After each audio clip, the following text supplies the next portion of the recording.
Hello, welcome to Powershell for Automation platform where you can learn how PowerShell automation works. My name is Vishnu.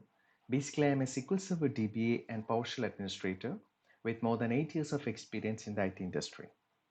Initially, we are starting with a video series on explaining how to do automation using PowerShell in your day-to-day IT activities. This is going to be a short video series and each of this video will not be crossing a time limit of 15 to 20 minutes.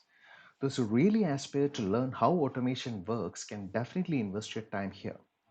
This course is designed in such a way that a beginner in IT industry who got some basic understanding with IT administration will be able to tackle the automation at the end of this course.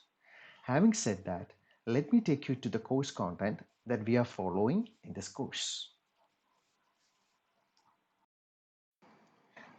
We have divided the entire course into 4 different sections.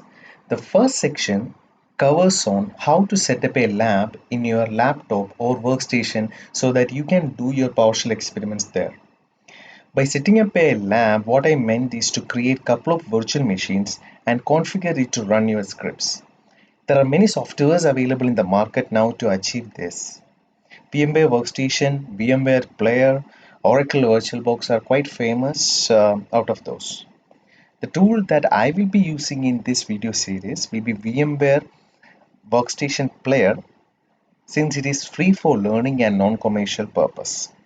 Oracle VirtualBox is also equally popular and convenient like VMware Player, so you can choose any one of those for your learning part.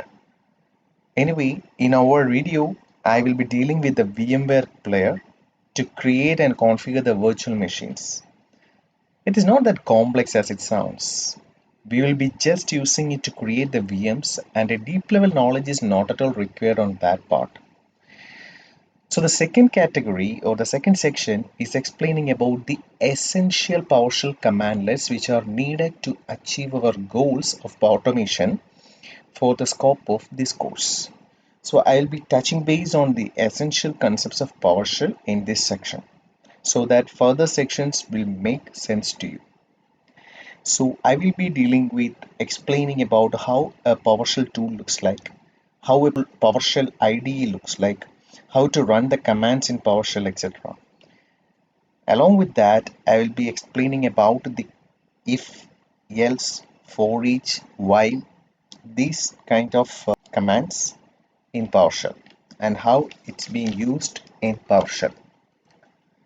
Then we will touch on some basic information gathering using PowerShell from the servers like server level details, service level details, process level details to get information from the server, Active Directory informations, etc.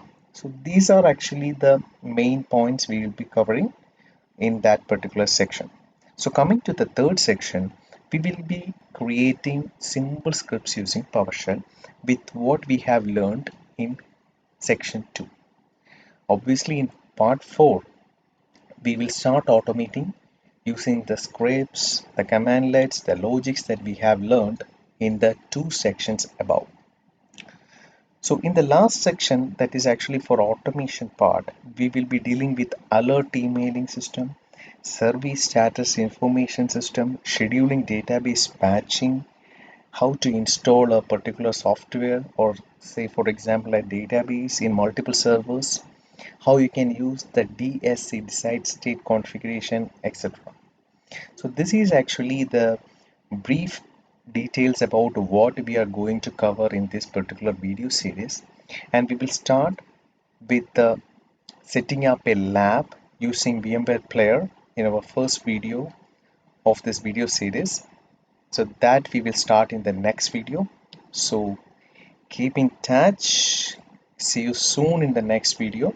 So keep watching.